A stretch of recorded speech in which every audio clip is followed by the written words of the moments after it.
Good morning. This is Bill from Curious Cars, and today Autohaus of Naples on, it's a morning that I can't really complain about. Much as I might want to, I can't. I'm not dripping with sweat. It's not horrifically humid. It's mid-September. It could just as easily be hot as balls right now, but it's not. There's even a little bit of a cooling breeze, which is just absolutely shocking. So, much as I might like to gripe about the weather, I can't really lie when it isn't miserable. And right now, for whatever reason, it's not. So, it's not enough quite to make me chipper. I know it's going to be hot and miserable and shitty and crappy in a few hours. There'll probably be some sort of a driving rainstorm that'll just inconvenience the hell out of everybody. But at this moment in Peter's driveway, early in the morning, it's actually fairly decent out, and I just can't cry that much about it. And I'm very, very happy today to have a car or a truck or an SUV, whatever you want to call it, a vehicle that I've wanted to review for some time, and it's nice to finally have an example to do. And it has been provided by Autohaus of Naples, of course, where I've had a decade, more than a decade's long relationship with. They're great people now. Very, very nice people. Just purchased the dealership. I have to say, I haven't been happy there for a little while. It's not really much of a secret. And I can tell you that the new guy's very different from the old one. I worked with Peter there. In fact, I kind of half-built Autohaus with Peter. He was driven, and I put in a little bit to help him out. And nobody on earth is ever going to say that Peter is a nice guy. But Peter does have a good heart. And I can say that the new people that have just come in, they also do as well. So they're pretty good guys. You'd be very happy to deal with them. And I'm very happy to have some of their cars to review. So there's my little plug for those cats. But let me tell you this. Okay, so look, here it is. I'm not going to go, I know this is going to be a long review because there's a lot of stuff to cover on this, so I'm not going to go into all the stuff I went into yesterday on that Tesla video, for which I know Andrew probably hates me because he loves his Tesla. He's a tech geek, and I wasn't exactly very kind to it in the review, but you got to be honest, and that's what I was. So I just don't like Teslas. I like them maybe more than your average electric car for a couple of reasons, but I just don't like. And people in the comment section, they say, "Oh, you're a dinosaur. You and your ice vehicles, and you're fine. I can live with that. I don't care. I'm happy to wear that label. I'm happy to put that hat on my head. Yeah, I can't. The future does not look appealing to me if it's going to be all of these sort of plastic, fantastic, 12 moving part electric cars that just make me want to vomit when I drive. I don't care if they're fast. They bore me. And, if that's the future, then fine. I'm going to keep plugging along with the cars of the past. And this is a car of the past. This particular one is a 1985 Jeep Grand Wagoneer, or the SJ model. Jeeps tend to be known by a designation. This one is the SJ. Actually, the FSJ, which stands for full-size Jeep, shortened to SJ. It's one of the more niche and interesting vehicles, one of the more niche and interesting platforms, truly, in automotive history, and was the third longest single model in continuous production. You've got the Beetle and, some other crap going around, but this thing, when it was made, when it came out, it hung on for a very long time, from 1962 all the way through 1991, and across 3 different corporate owners. So, you want to talk about something that had legs, well, this particular Jeep did. It has the distinction of being known as the father of the luxury SUV, and I think that's a title that you absolutely can't take from it. There's no question. I mean, it didn't just beat the rest of them. It beat the rest of them by years and decades. I mean, there was just nothing even close to that. It just came about long before any other company anywhere in the world even thought about bridging the gap between car and truck, never mind luxury car and truck. So you really have to give this particular Jeep a lot of credit for being well ahead of the curve, maybe even too far ahead of the curve. It started with a company called Kaiser Fraser, which was a large concern by a couple of guys who, had dreams of being in the car business, and they were very well to do. So they bought some other companies, they bought some production, and they actually made a pretty good run of it. But they were probably a few decades too late, coming into the time when federal regulations and other things made it very difficult for smaller independents to keep producing cars. So, eventually they went the way of Studebaker and Nash, but they did have some interesting stuff in the meantime. And they had bought Willys Overland in the 1950s, which is, of course, one of the original makers, the main original maker of the Klinger Jeep, the World War II Army Jeep, which obviously had gone to great fame, in America for its efforts in World War II. And when all the GIs came home, they had a love for Jeeps, and, particularly the hunters, the sportsmen's, sportsmen's, I like the plural on that, sportsmen, the farmers, the guys in rural areas, they wanted Jeeps. So Willys Overland found it had a domestic market and was selling them here. And of course, Kaiser came along and bought them. And, Jeep was not, it was not a company content to have what it had. It was forward thinking. So they had been developing some cars, and Kaiser was also forward thinking. So when they came in, they promoted that and they kept it going. There were some variations of the Jeep already in effect. In 1946, they had come out with a wagon, a Jeep wagon, which was it was a true station wagon, but it was crude and miserable and barely not open to the weather. And the Wagoneer, developed by Jeep and by Kaiser, became the replacement for that.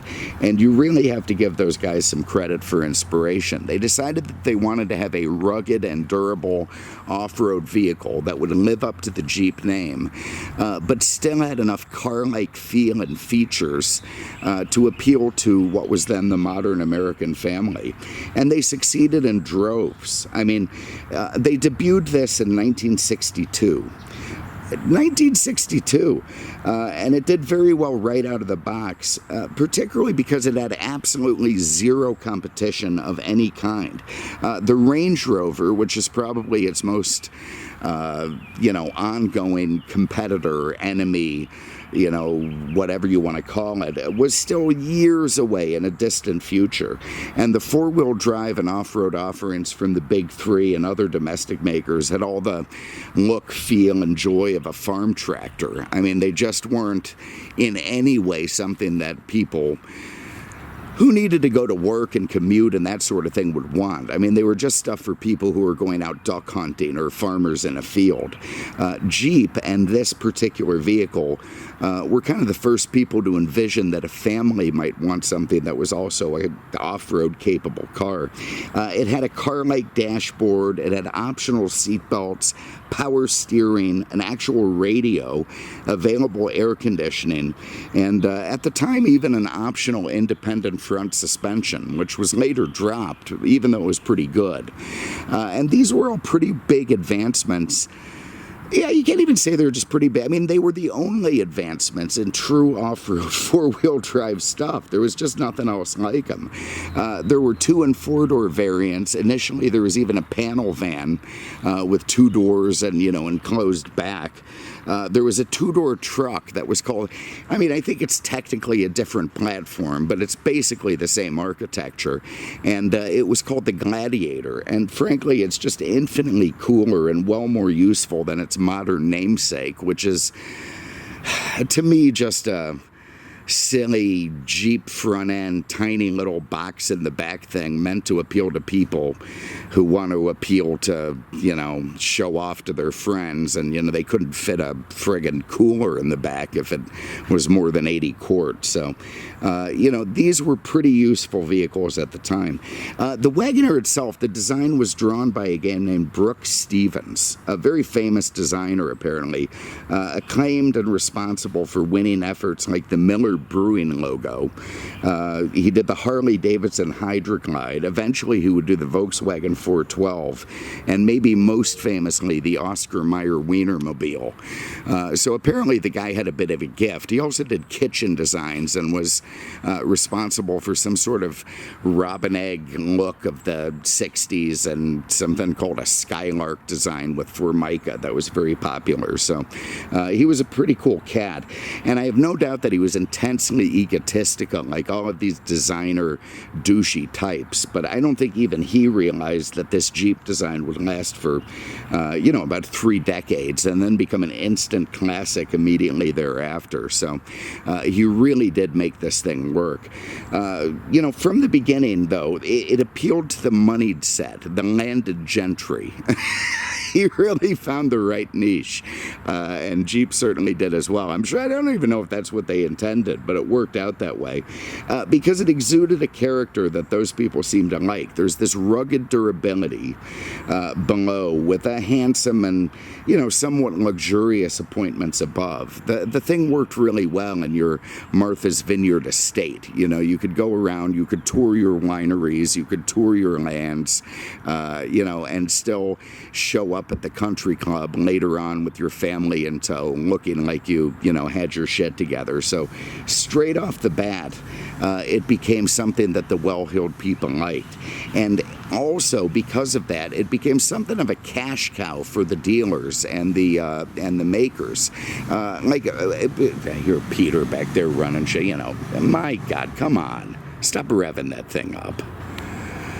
There's people doing videos here. But anyway, it becomes something of a cash cow for the dealers. Like a third of the purchase price ended up being profit for the dealers and the company, which is a pretty big deal. And the dealers, realizing that the people who were buying these things were all rich and didn't seem to give too much of a shit about what they spent on it, kept lobbying the companies to make the prices higher so they could keep reeling it in. That's strange behavior for a dealership.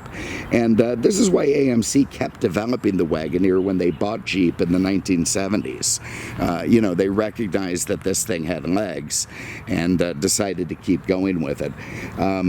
They brought back the previously discontinued two-door model. They called it the Cherokee. Not sure how well it sold, but they brought it back.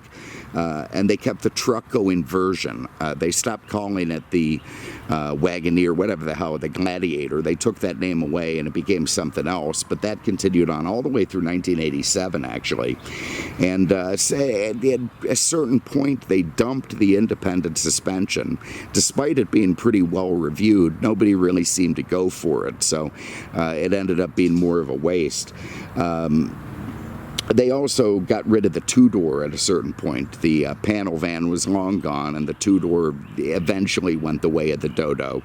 But they did keep luxuriating it, and that was the key. They kept adding features. They kept adding stuff that would appeal to the wealthy. And as it went on through the 70s, it culminated in the limited edition, as it was called, the Jeep Wagoneer Limited. And the interior gear in that thing had more in common with a Cadillac than any kind of off-road vehicle, and still was well ahead of anything else. I mean, you had the Suburbans, you had Broncos and that sort of thing, and they were all neat, but none of them had anything approaching the luxury level in a Jeep. In one of these Jeeps, it just wasn't even close. They just didn't have an answer for it, and that's one of the reasons that prosperous buyers kept showing up at the Jeep dealership. And not many of them seemed terribly concerned about the price. The final incarnation of this thing came in 1984.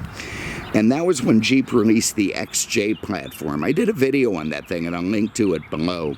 And that was a huge step forward. It was essentially a smaller SUV. It was all funded by Renault, which was, maybe the large shareholder of AMC at the time. And that thing would go on to ultimately revolutionized the SUV in American culture and made it so that all walks of life wanted to drive an SUV, not just the rich guys. But the Wagoneer was doing too well to kill, even despite its really vintage and aging look at that time. People were still coming and buying the thing. So AMC decided to keep going with it. And they did. They renamed it the Grand Wagoneer in 1984. It became the flagship of the Jeep lineup and would just carry on selling, not insane numbers, but well enough to make a good profit. Very different from a lot of other AMC cars. And would serve as the flagship of the Jeep line all the way through 91, which was a few years even after Chrysler had bought the company, which would be the third big maker to own it. So, even then, the Grand Wagoneer was still the on- and off-road choice of the Martha's Vineyard set. But it wouldn't be long until every global automaker made some kind of leather trim behemoth. And, the world had regressed enough that they didn't even have to be off-road capable. It was more about it had show than go, You had the ML came in years later. You had Ford Explorer came out, which, showed the way for more profitable SUVs. Eventually you'd get the Expedition, the Suburbans would go more upmarket, down the road Cadillac would come out with the Escalade, and all of that can be traced back to the popularity of this particular Jeep. And it's, you just have to give it credit for that. Even before the last one rolled off the assembly line in 91, they were well on their way to being considered classics, and they command really stupid money today. It just shocks me what these things are worth. And they were also true luxury items in the sense that they didn't, like a Mercedes built in the 60s. You went out and you bought one of those because you'd keep it going, you'd keep it maintained, and it didn't depreciate that much. That's very different from a Mercedes product of today. This Jeep was more like that Mercedes of old. Excuse me, you could spend your money on it, you could maintain it, it was a pretty solid car, and it would still be worth a pretty good chunk of what you'd paid for it, even down the road. And that's a strong definition of what a luxury item is all about. I mean, it's not exactly like buying a Renoir, but it's in the same vein. It's just something that people want. There's a big market for it, probably more than they can produce, and when you decide to sell it, you get pretty good money for it. And that's pretty impressive for a vehicle that gets 11 miles per gallon while rolling on solid axles, and having been originally designed in the 1960s, if not the late 1950s. And the name, it's still potent enough today to merit a new Grand Cherokee that came out in 2022. You might have seen those things rolling around. To me, they look like Suburbans with a different grille, but, whatever. It just shows you that the name still has some staying power. I don't think they're going to have the appeal character of longevity of the original, but it does show you that this car was so successful that they can continue it today, and we'll see how well that thing takes it to the new luxury SUVs from the other makers now that it actually has some competition. So anyway, look, I'm rambling on. I was going to do the events of 1985, but I had done those in a Trans Am video just maybe a couple of months ago, so I'll link to that below. And I won't continue, because again, there's going to be a lot to cover in this thing, and I don't want it to be a 120-minute video. So I'm going to pause there for a minute, get my shit together, maybe have another sip of coronavirus bourbon, and keep the ball rolling. So bear with me. All right, so let's jump right back into this thing. So again, this one is a 1985 model, and to its credit, it really doesn't vary all that much from the original that came out in 1962, which was, of course, very revolutionary at the time. Reason being, it had many car and wagon characteristics in a full-sized off-road truck. And again, nobody was doing this then. It just wasn't a thing. It was appealing enough that it just never significantly changed over basically 30 years of production. I mean, you're still using the same body on the truck that came out, in the very beginning. I mean, there was some change. Okay, look, they changed the grills a few times. They changed the headlights. The taillights went from being a wraparound affair to being more vertical. Little shit like that, but very, very little in terms of nothing in terms of any significant changes. Just all minor little styling cues. The woody sides became a mainstay. It became one of the signifying features, and not really at the beginning so much because all that was going around. But when you get into the 80s, particularly, the woody sides of this thing became one of the most distinguishing features and one of the things that sort of hearkened, to these 50s luxury wagons that were so appealing to people. Just an absolute signature feature. Only in 1984, the first year of the Grand Wagoneer, could they be optionally removed, not added, but they were on it and they could be removed. So, it's just a thing that all of them had afterwards. You see the power hump on the hood. Very cool, very vintage.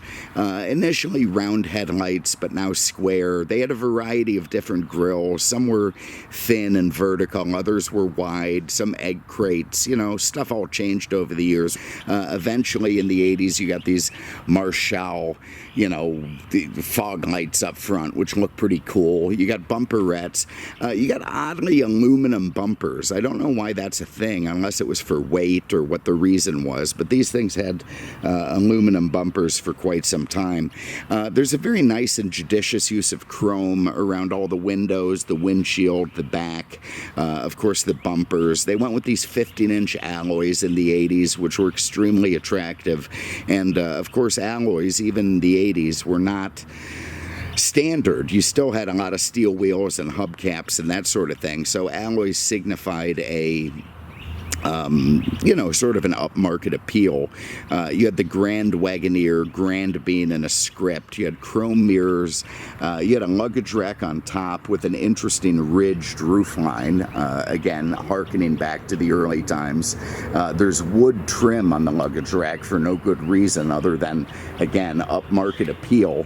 And before these Martha's Vineyard types, got into all the European, SUX 2000 stuff. This is what they were looking for, that sort of classic American wealthy look that, signified class and taste and dignity and that sort of thing. Again, you got beautiful chrome bumpers. You got a little stainless trim at the bottom. You got more wood on the back.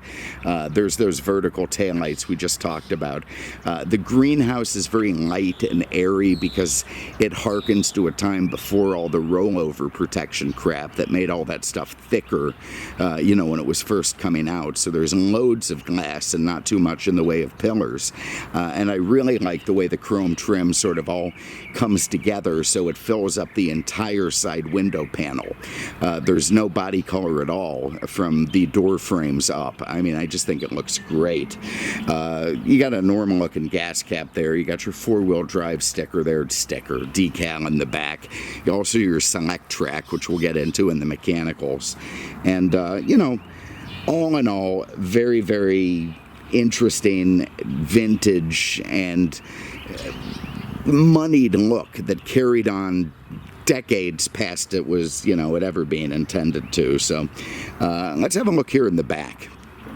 One thing that I like is, like old American wagons, it has a true tailgate. Not one of these, the early ones, the panel vans had barn doors and stuff, but for the most part, all of these things had tailgates. And, that's one of the mainstays of American culture. When you go to the football game or, picnic or whatever, you use the tailgate as a place to sit or whatever else. So look, if I turn the key this way, I can lower the power rear window. Very nice. You see it's an enormous opening for it. I can reach in here now and open this up, pull it down, And there you go. I mean, is it any wonder the Martha's Vineyards guys loved this thing? I mean, you've got enough fake wood back there. I don't even know if this is fake. This could be real. In fact, it feels real. But I mean, it looks like a Chris craft back there. You've got this deep pile plush carpeting. You've got, your speakers in the back. These look like dual cone affairs. I don't know if they were Jensen by this time, but by the time the vehicle stopped being made, they were Jensens. It still has the luggage rack there, or luggage cover, which would come back and, whatever. You also appear to have a 12-volt outlet, although that could just be a way to pull that out. Let me see. Yeah, that isn't a 12. Okay, that's just a way to pull the panel off. So I thought that would have been very early for a 12-volt in the back. Those rear seats do, of course, fold down, give you plenty of luggage room, plenty of place to put stuff. And it became, again, this is a 1985 model. And you can tell that because the carpet is distinctly luxury 80s. You'd never have seen that in the 60s or 70s. But the rest of it all looks so vintage. And I think that's just part of what gave these vehicles such a unique feel, even as they progressed and moved on. So again, I can open this thing up. Oh God, everything's hard one-handed. Now you're Peter and his lawnmower in the back again. Twist it to the right, and now that rear window will go back up. Let's have a look under the hood. And that's all just a standard hood release affair.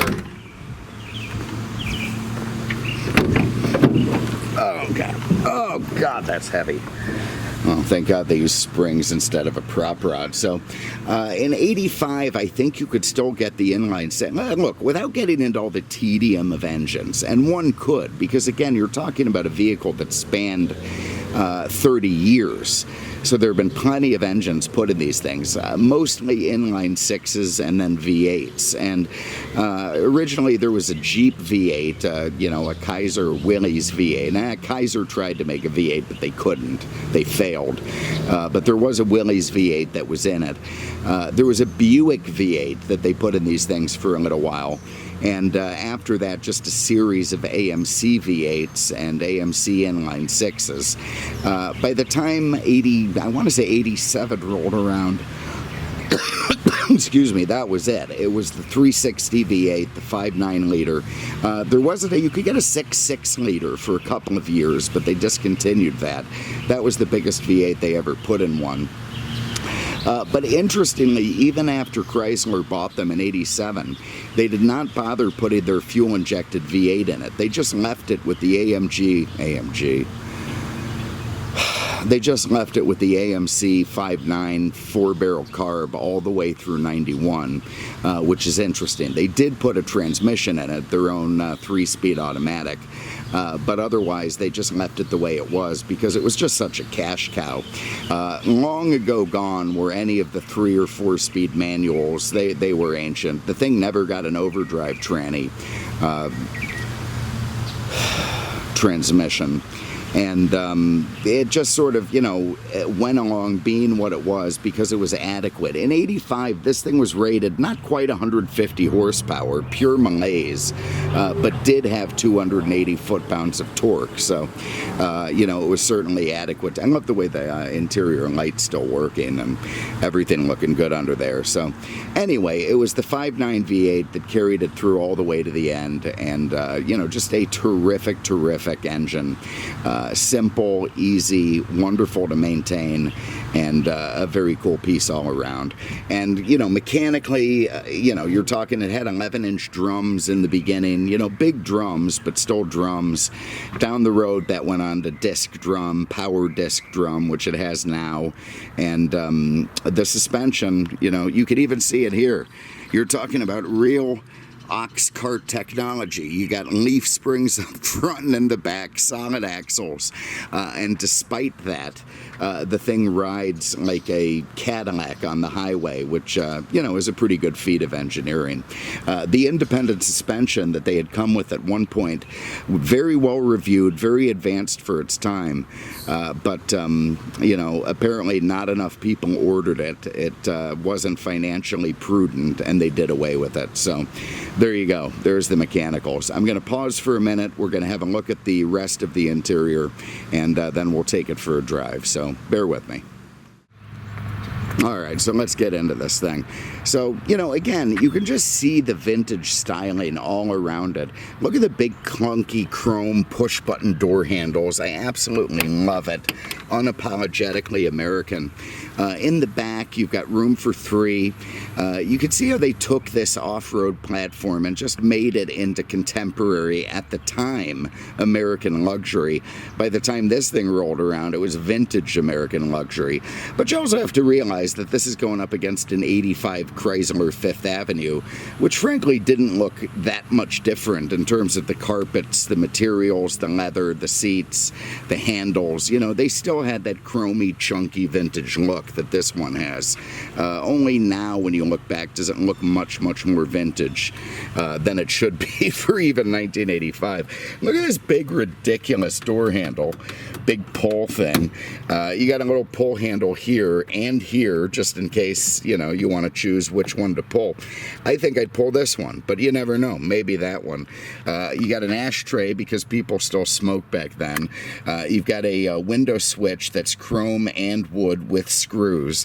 One of these great, you know, vintage American style door locks that make it really easy to put a coat hanger in and break into. And of course, all sorts of wood accents or faux wood accents everywhere that still look pretty good today. And you could even tell, you know, the way the seat belts look like add-ons. That's because they were add-ons. I mean, this car was never really designed to have integrated 3-point seat belts. It's just just a basic functionality of it being vintage. Nice looking headliner up there with a wood strip holding it, place to hang your dry cleaning. Your Canadians, again, going to be pretty chipper back there. Nice high seating position, plenty of visibility, and ashtrays galore. Don't see any gun storage at all in the rear, so that's going to be a bit of a bummer. But maybe you could, you know, tuck a couple of rifles behind the seat. The rearview mirrors had obviously been updated, but they're still chrome. Look good, you know, wipers, you know, all looks nice. Door panel up front, you got the same thing. You can see that 6.5-inch add-on speaker at the bottom, because again, this thing wasn't designed to have a real stereo system in it in 1962. It might have had 2 speakers in the dash and probably 1. You've got, again, this big ludicrous dong of a pull handle. You got 5 switches here, which is absolutely indecipherable unless you own this thing for a while to tell which switch operates the locks and which switch operates the windows and which window. I mean, I was putting the rear down and the front down and the top down. I couldn't figure it out for a while. Starting to get it now. You got a power window switch. Again, this thing would have never had power windows in the mirrors, sorry, in the beginning, so they had to make a switch that would fit the old remote mirror location, because remote was what was luxury when this thing was made, became power later. And it's just fascinating. You have a little spot for a handgun there. It'd be better if the hand grip came out of it so you could grab it. If you fit like a little 9mm in there, then yeah, it's going to be tough to get out. Vintage style American 6-way seats. Love it. Up, down, front, back, forward, back, 8-way seats, I guess. Very nice. Deep pal carpeting, deep pal floor mats. Lovely. You also have a little leather steering wheel here with more wood in the center. Let's just hop in and fire it up. Let's see what we got. And, you know, it really is distinctly 60s with an 80s feel, and to me that's just cool. And obviously, again, the landed gentry found it cool as well. Carbureted, so I'm going to give it a shot of gas. Didn't help me. Probably didn't need the shot of gas, it was already well primed. But then give it a little rev and you got that, you know, nearly 6 liters of AMC power with the 4-barrel under the hood. Great engine. Over here you got 2 different climate control areas, and again, I'm thinking that's because of the way the AC setups varied between the 60s and the 80s. So you've got your heat, your defrost, and temperature control over here on the left of the steering column and the left left of the gauge cluster, which is a weird place for it. And then you've got your AC setup down here, almost like an add-on vintage air conditioning, which of course, you know, air conditioning in the 60s was an add-on, often installed by the dealer. Here's your power rear window and the tailgate switch. Here's your defrost switch. This turns on and off the vents from, you know, outside. Way down low here where my finger is, you've got your fog light switch. You got a tilt steering column, lovely. You got your cruise control here on the stalk on the left. You got your interesting sort of clear, almost looks like a red dot scope. You got your PRND L indicator with, weirdly, you can reach behind it and touch the little thing. I mean, it's just, kind of an interesting setup. More modern 80s key lock, column shift. Nice big dual tone horn, that was an option. Here's your cigarette lighter. Doesn't look like somebody smoked too much in here. Down here is your Select Track 4-wheel drive. That's a vacuum operated clutch on the transfer case. This came out again in '84. You know, it saved a lot of LL Bean loafers from getting out in the mud of Martha's Vineyard fields and turning the front hub. So now you could just click this from 2 to 4-wheel drive. Probably want to be in neutral, so let me go back. But anyway, that would engage the 4 drive. And then down here next to the seat, you've got your lever that does 4 low and 4 high. You got an ashtray here, pretty small for an old car. You've got...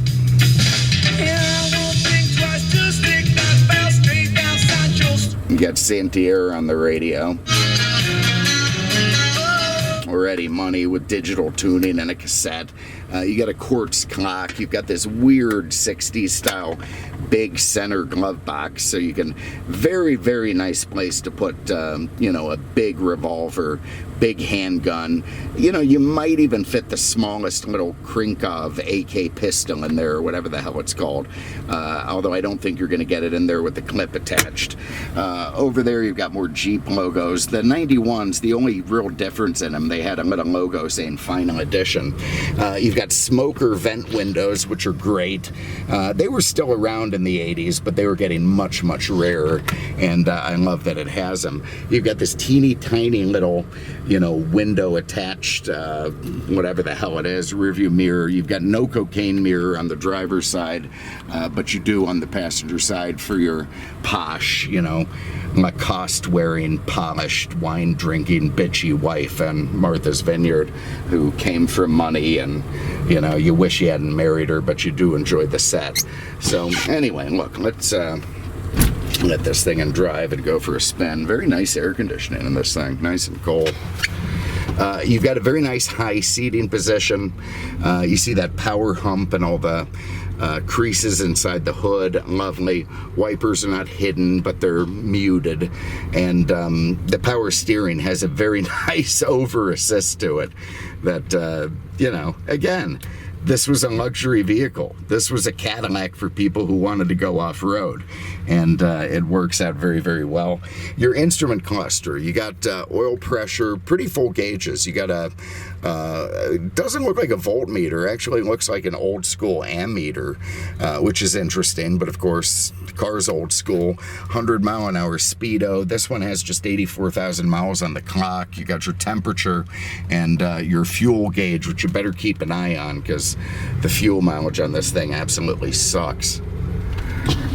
Get a little bit more AC going. Brakes are power assist. They feel fine. Plenty of torque out of that 360, even with the low horsepower, more than enough to get it rolling. Has a decent tow capacity, and of course that was another part of this thing's appeal, is you were able to tow your, you know, Chris Craft to the, you know, local lake and, you know, look good doing it.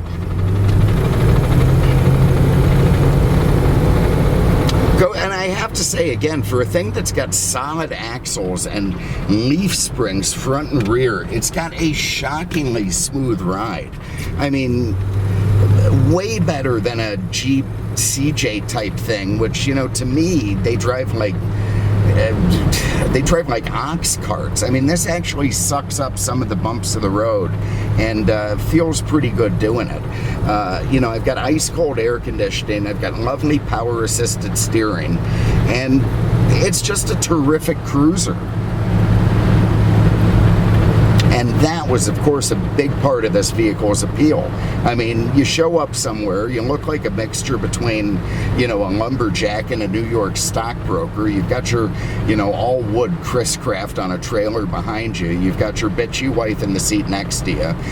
You got a couple of really, you know, unappreciative, entitled and spoiled kids in the back seat, and probably some kind of champion Weimer-Eimer in the luggage compartment in the back. So, you know, it was just a nice way to go through the 80s. I wonder if there were many of these things running around Manhattan. It can't not have a vintage feel, even with the modern molded plastic dash. It just still feels like something that came from the 1960s, even in this 1980s trim. It just does not feel modern in any way, shape, or form.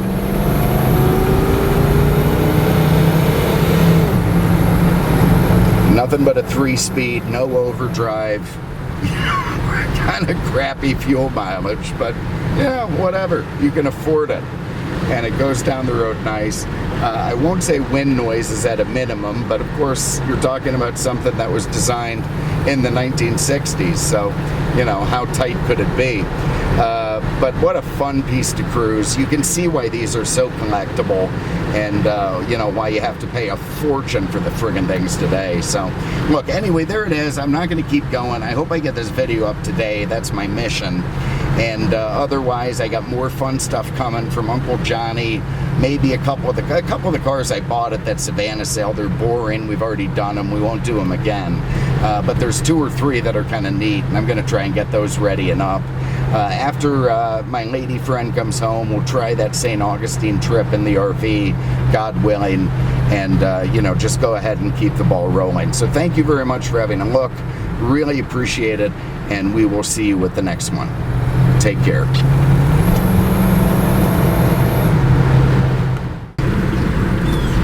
Hey, and I forgot to say, this vehicle was very kindly provided by Autohaus of Naples. Again, sort of refreshed my relationship with them. I think they're really nice guys, and they really won me back over. So kind enough to lend me this vehicle to do.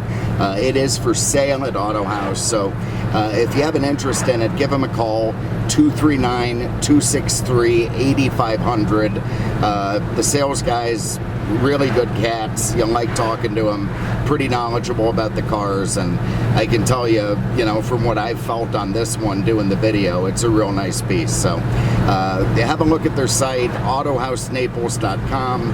Give them a call. You won't be sorry you did. Thank you very much. Take care, and now we'll really see you with the next one.